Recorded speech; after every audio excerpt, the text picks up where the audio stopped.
What's up guys and welcome back to the channel where today we are back at it again in our KitPVP arena.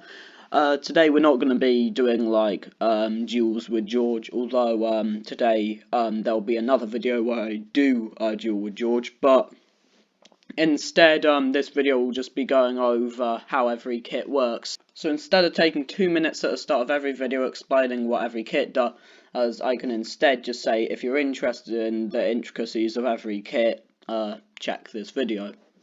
So the basics you'll need to know about this arena are you got all these bits. You got soul sand, and that will slow you down. Water will slow you down, but certain kits can take advantage of the water.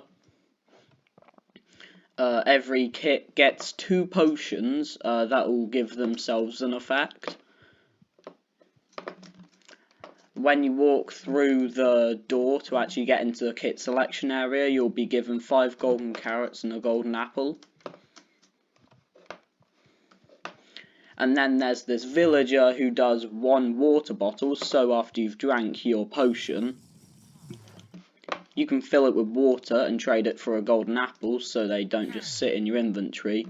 And if you kill someone who has spectral arrows but you're a melee class who can't use them, you can trade it for an ender pearl. So with all the basics out of the way, here's the first kit, the Trident kit.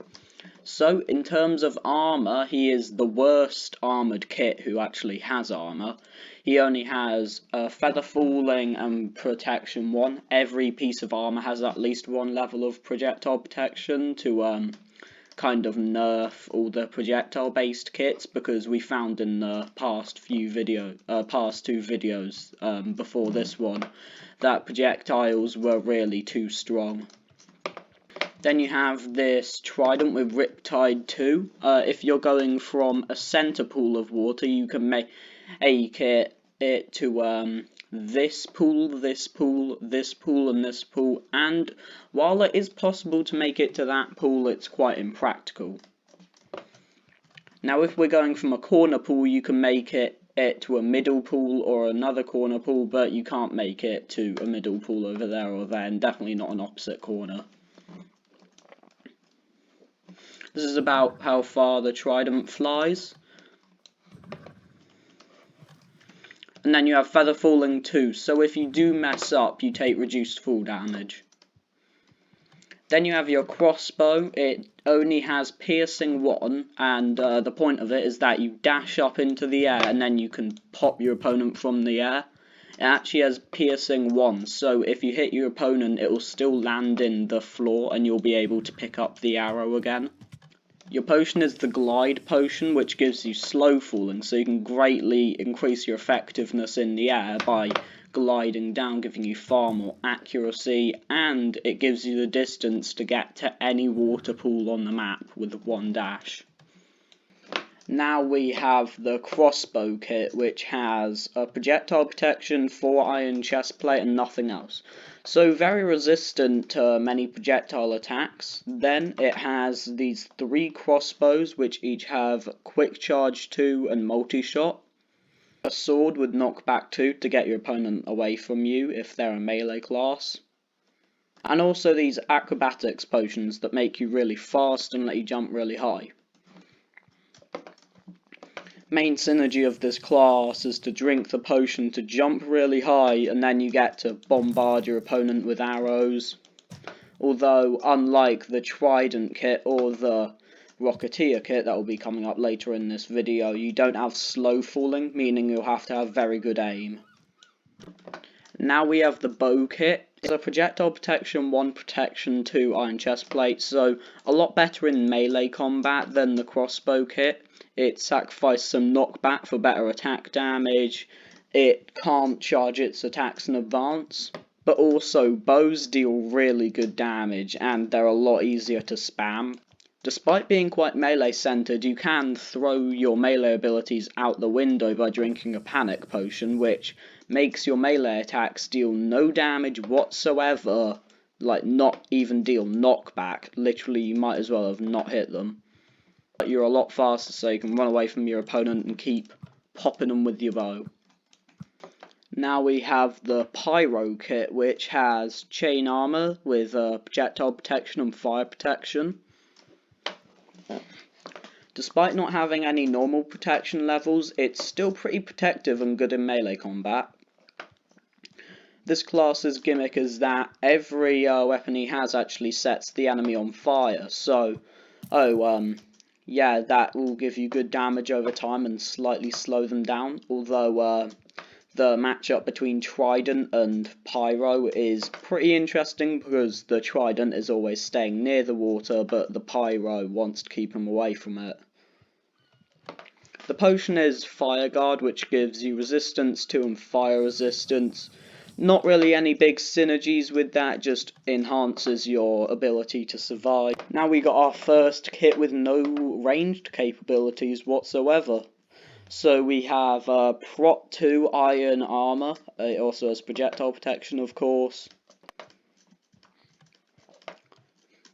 He has a Sharpness 5 Netherite Sword, which is really strong, but he can't really approach an enemy who's using a bow too easily. His potion is the Juggernaut potion, which gives him slowness, strength, and makes him immune to all damage except for being knocked off the map and the Berserker, who we'll get onto in a minute.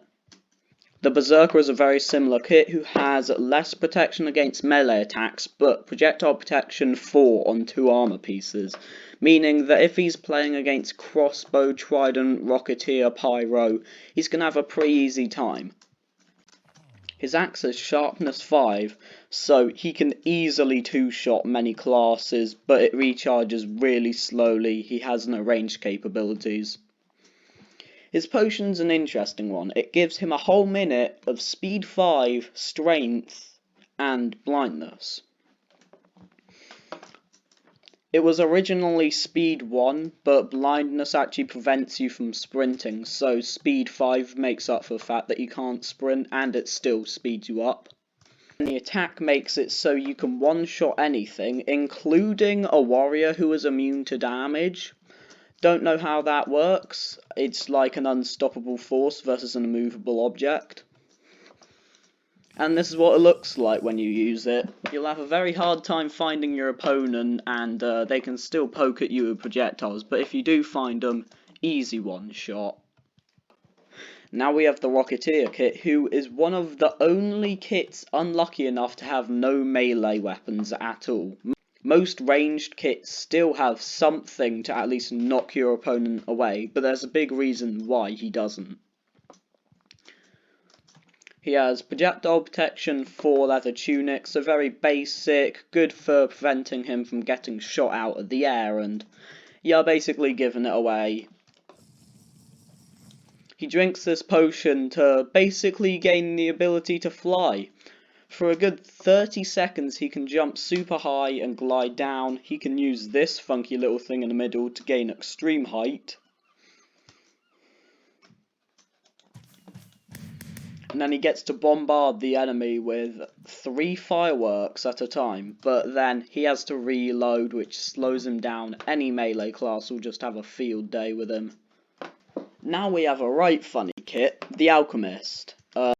Yeah, he has a bunch of potions, and when I say a bunch of potions, I mean a lot. So let's go through the 5 potion categories he has, and we'll show you what they do.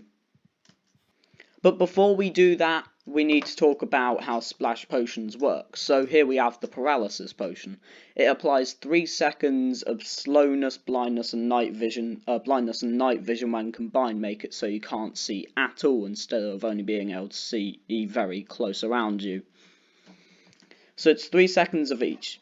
If we throw it at the ground near us and go into our inventory, we get less than 1 second of it because we only got the edge of the splash. But if it hits our face, we get the full 3 seconds because it hit our face, which gives you the most.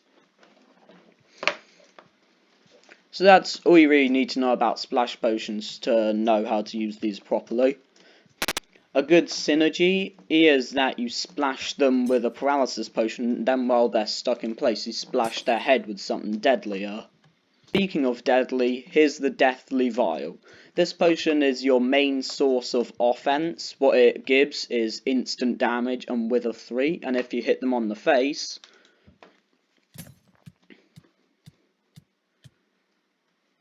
it deals a total of 5.5 hearts of damage, which is pretty serious. Now we have the sickness potion, which is pretty underrated from when I've seen George use it. It gives weakness, hunger, and poison. The poison is just an extra bit of damage which you can't really say no to. It only lasts for 3 seconds, but deals around 2 hearts. But then you give them weakness and hunger for 20 seconds, meaning that their attacks against you will be really weak, they'll get really hungry really quickly, they'll have to take a quick break to heal up and stuff, meaning you can capitalize on it with your deathly vials. The last throwable potion is the fling potion, which gives them 3 seconds of levitation.